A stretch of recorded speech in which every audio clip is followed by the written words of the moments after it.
আমাদের দেখতে দিচ্ছেন বেশি কথা কিন্তু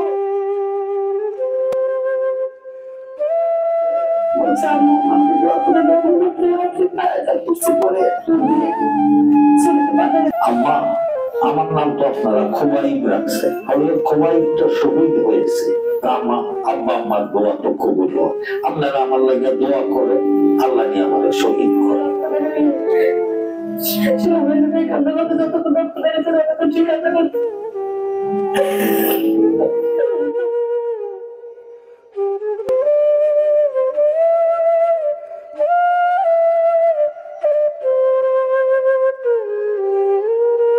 এই 2024 জুলাই অগস্টে যারা শহীদ হয়েছেন, আমরা তাদের জন্য দোয়া করব।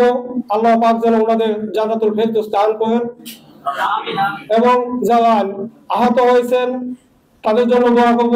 আল্লাহ পাক যেন তাদের দ্রুত সুস্থতা দান করেন। আমাদের সোনার বাংলাদেশ, এই বাংলাদেশ আপনার আমার আমাদের সবার, যাদের প্রবাসীদের জন্য কমপক্ষে 10% আসন সংরক্ষিত করতে হবে। প্রবাসীদের নির্বাচনে প্রবাসীদের সরাসরি অংশগ্রহণ সুযোগ এবং প্রবাস থেকে অনলাইনে ডিজিটাল ভাবে কিংবা দূতাবাসের মাধ্যমে সশরীরে ভোটার অধিকার প্রয়োগ পূর্ণাঙ্গ পদ্ধতি চালু করতে হবে। প্রবাসীদের প্রতিনিধিত্ব নিশ্চিতের জন্য 10% সংরক্ষিত আসন বরাদ্দ চাই। বিমানবন্দরে প্রবাসী হয়রানি বন্ধ এবং যথার্থ সম্মান।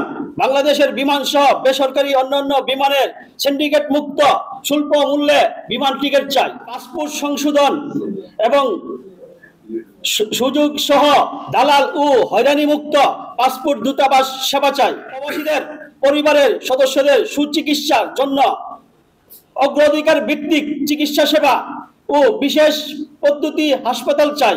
জাতীয় বাজেটে প্রবাসীদের জন্য প্রতি বছর 5% বিশেষ বরাদ্দ চাই। আমি গণঅভ্যুত্থানে শাহাদত বরণকারী সবার প্রতি গভীর শ্রদ্ধা জানাই। আমি গভীর কৃতজ্ঞতা স্মরণ করি সকল জুলাই যোদ্ধাকে, যারা আহত হয়েছেন, চিরতরে পঙ্গু হয়েছেন, হারিয়েছেন দৃষ্টিশক্তি। জাতি তাদের অবদান শ্রদ্ধা ভরে স্মরণ করুন। আসসালামু আলাইকুম। শুরুতেই আমি আপনাদের সবাইকে ধন্যবাদ জানাচ্ছি যে আপনারা আপনাদের অনেক ব্যস্ততার মাঝেও আজকের এই জুলাই গণঅভ্যুত্থান দিবস যে অনুষ্ঠানটি আমরা উদযাপন করছি সেটাতে আপনারা শরীক হয়েছেন, আপনারা কষ্ট করে এখানে হাজির হয়েছেন, সেজন্য আপনাদেরকে জানাচ্ছি অনেক অনেক ধন্যবাদ এবং কৃতজ্ঞতা। আপনারা ইতিমধ্যেই মহামান্য রাষ্ট্রপতি মাননীয় প্রধান উপদেষ্টার বাণী আপনারা শুনেছেন। একই সাথে আপনারা আমাদের যে আলোচকবৃন্দ এখানে তাদের বক্তব্য সুন্দরভাবে উপস্থাপন করেছেন। এই জুলাই গণঅভ্যুত্থানের যে প্রেক্ষাপট, ইতিহাস এবং যা কিছু ঘটনা ঘটেছে ইতিমধ্যে আপনারা কিন্তু সেটি জেনেছেন। আসলে এটা আপনারা সবাই জানেন, আমরা সবাই দেখতে পেয়েছি, কারণ এটা সবাই সামনেই ঘটেছে ঘটনাগুলি। আর আমরা যে সর্বশেষ ভিডিও চিত্র যেটি আমরা দেখলাম সেখানেও কিন্তু আমাদের এই যে ঘটনার বর্ণনাগুলি, অত্যন্ত হৃদয় বিদারক যে ঘটনাগুলি, সেটা কিন্তু সুন্দরভাবে উপস্থাপন করা হয়েছে। কিন্তু এর এই সফলতার পিছনে যে ঘটনা, সেখানে কিন্তু আমাদের অনেক মানুষের প্রাণ চলে গিয়েছে এবং একই সাথে অনেক মানুষের এখনো পর্যন্ত তারা অসুস্থ বা আহত অবস্থায় হাসপাতালে চিকিৎসাধীন রয়েছে। আমি যারা এই গণঅভ্যুত্থানে যারা শহীদ হয়েছেন তাদের আত্মার মাগফিরাত কামনা করছি এবং তাদের পরিবারের প্রতি গভীর শোক প্রকাশ করছি। একই সাথে যারা বিভিন্ন হসপিটালে বা বিভিন্ন স্থানে চিকিৎসাধীন রয়েছেন তাদের সুস্থতা কামনা করছি। আমাদের আপনারা সবারই একটি দাবি রয়েছে, আগের দিনও আপনারা সবাই বলেছেন যে একটি ব্যাংকের শাখা। আপনারা জানেন যে ব্যাংকিং আমাদের বাংলাদেশে অনেক ব্যাংক রয়েছে, কিন্তু আমাদের আসলে বাইরে ব্যাংকের শাখা কিন্তু খুবই কম। তারপরে আমরা উদ্যোগ গ্রহণ করেছিলাম অতীতেও, আবারও আমরা কন্টিনিউয়াসলি বলছি, আমরা ইতিমধ্যে আমরা জানিয়েছি যে এখানে একটি ব্যাংকের শাখা যদি খোলা হয় অবশ্যই আমাদের প্রবাসী ভাইরা যারা আছে তাদের এভিডেন্স পাঠাতে অনেক সুবিধা হবে। এটা আমাদের প্রবাসী কিছু ভাইয়েরা বিশেষ করে মাদকের সাথে জড়িত হয়ে যায়। কারণ মাদকে যদি আপনি জড়িত হয়ে যান, এই কষ্টার্জিত অর্থ আপনি যদি মাদকের পিছনে খরচ করেন বা এটির পিছনে আপনি যুক্ত হয়ে যান, তাহলে কিন্তু আপনি এবং আপনার পরিবার অত্যন্ত বিপদের মধ্যে পড়ে যান। আর আমরা কোনোভাবেই চাই না আমাদের একজন প্রবাসীও এখানকার যেখানে থাকুক বা এখানে সাজা ভোগ করুক, এটি কারোর জন্যই কাম্য নয়। আমরা কিন্তু এই জায়গায় আমরা দেখতে পাচ্ছি যে আমাদের লোকজন আটক হচ্ছে, মাদক সহ আটক হচ্ছে।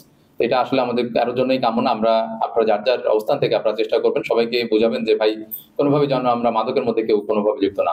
এটা একটি খুবই ছোট জায়গা, আমাদের 8-10 কিলোমিটার জায়গা। এখানে যদি আপনি মোটরসাইকেল চালান বা গাড়ি চালান, আপনি সর্বোচ্চ জোরে জোরে চালান, আপনি 10 মিনিটে কিন্তু শেষ, আপনি আর কিন্তু পথ নাই। সেই জন্য আমরা অবশ্যই একটু খেয়াল রাখবো যেন আমরা ট্রাফিক আইন মেনে আমরা ধৈর্যের সাথে যেন আমরা এই যানবাহনগুলি চালাই, কোনোভাবেই যেন আমরা কোনো ধরনের সড়ক দুর্ঘটনায় পতিত না। আমরা যদি এখানে দুর্ঘটনায় পতিত হই, আমাদের কিন্তু এখানে দেখার ওরকম কেউ নাই, এবং এখানে চিকিৎসা যে অত্যন্ত ব্যয়বহুল, এবং এই ক্ষেত্রে আপনি নিজে এবং পরিবারের সবাই কিন্তু বিপদে পড়ে যায়। আমাদের সকলেই যার যার নিজ নিজ অবস্থান থেকে যেভাবে এভাবে আমরা দেশটাকে গড়ে তুলতে পারি, সেইভাবে আমরা যেন আমাদের যার যার অবস্থান থেকে কাজ করে যাই, তাহলেই দেখবেন আমাদের সম্মিলিত প্রয়াসের মাধ্যমেই আমরা কিন্তু সেই কাঙ্ক্ষিত লক্ষ্যমাত্রা অর্জন করতে সক্ষম হব।